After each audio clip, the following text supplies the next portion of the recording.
جزيرة تيران وجزيرة صنافير والخلاف اللي داير بين مصر والسعودية، والجزر مصرية ولا سعودية.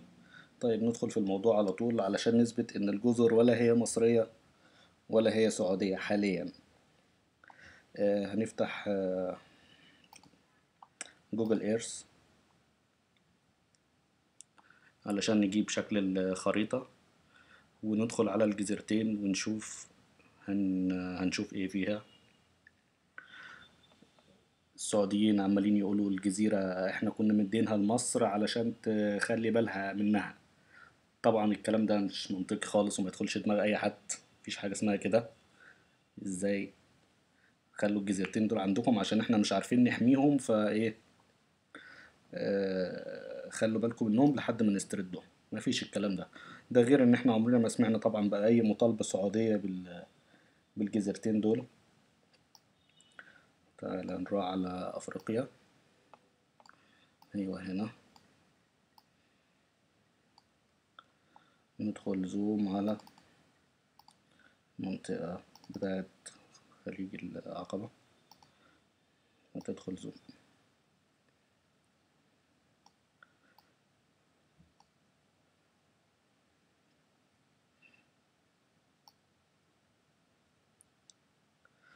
طبعا خلينا نبعد شوية.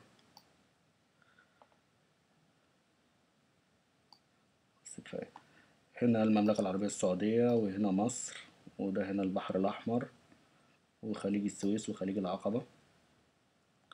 الجزيرتين موقعهم فين بالظبط؟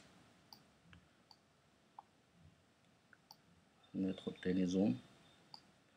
دول الجزيرتين، النقطتين الصغيرين دول، لكن هم في الحقيقة طبعا مش صغيرين، وليهم أهمية استراتيجية كبيرة جدا جدا جدا بالنسبة للكيان الصهيوني أو ما يسمى بإسرائيل. إيه الأهمية الاستراتيجية اللي للجزيرتين دول؟ طبعا احنا شايفين هنا في مضيق، فده المنفذ الوحيد اللي بتقدر ده ميناء إيلات، بتقدر السفن تمشي في خليج العقبة وتعدي من منطقة. طبعا المنطقة دي كلها ضحلة، مفيش سفن ينفع تعدي منها غير مساحة تقريبا عرضها كيلومتر واحد. فعن طريق المضيق ده، اسمه مضيق طيران على اسم الجزيرة دي. الجزيرة الكبيرة دي طيران، والجزيرة الصغيرة دي اسمها سنافير.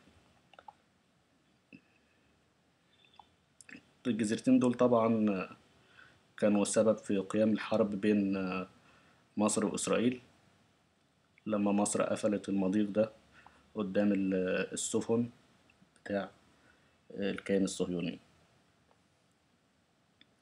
الأهمية الاستراتيجية للمضيق ده أو المنطقة دي أو الجزيرتين دول، السفن بتاع إسرائيل بتعدي كده وبتروح للدول بتاع أفريقيا بقى، تمشي في البحر الأحمر وتصدر بقى إيه الصادرات بتاعتها لدول أفريقيا المتخلفة اللي إسرائيل بتعتمد عليها اعتماد كلي في الاقتصاد بتاعها.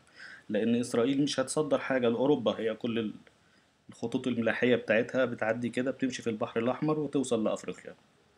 طيب ندخل على الجزيرة الأولانية. دي جزيرة تيران.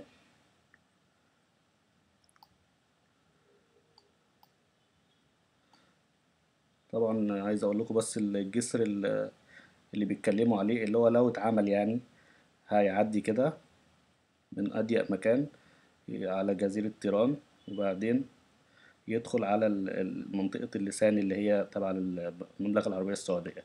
الجسر كده. طيب ندخل على تيران. هنلاقي محطوط فيها طبعا شوية صور.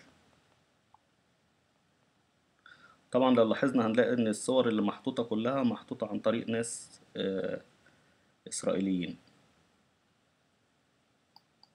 هندخل على أي حد دلوقتي ونشوف جنسيته ايه.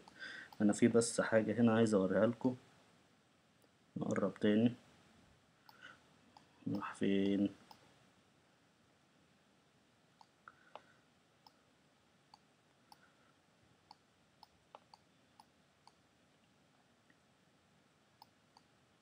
ايوه اهو الخط الصغير اللي موجود ده. طبعا معروف ان الجزيرتين سواء جزيرة تيران او صنافير معلهمش اي قوات ولا اي قوات شرطة ولا قوات جيش تابعة لمصر. آه،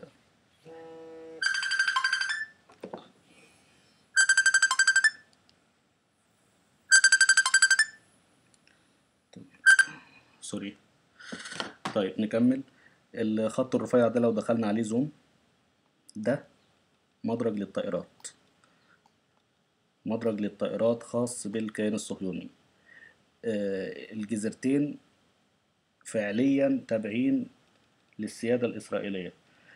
صحيح في ناس بتعمل رحلات من شرم الشيخ لجزيرة تيران وكده، لأن إسرائيل بتسمح بده، ما عندهاش مشكلة إن في رحلات بحرية توصل للجزيرة تعمل فيها سياحة. لكن المطار ده أو المدرج الطائرات ده أكبر دليل على إن ده طبعا مش تابع للسيادة يعني مش تابع للجيش المصري ولا للحكومة المصرية، ده تابع لإسرائيل، لأن مصر نفسها صرحت إن ما فيش أي قوات هناك. فيعني هيكون تابع لمين؟ تابع لإسرائيل. لو جينا شفنا حاجة تانية، شفنا مثلا صورة زي دي ودخلنا على الشخص اللي حاطط الصورة،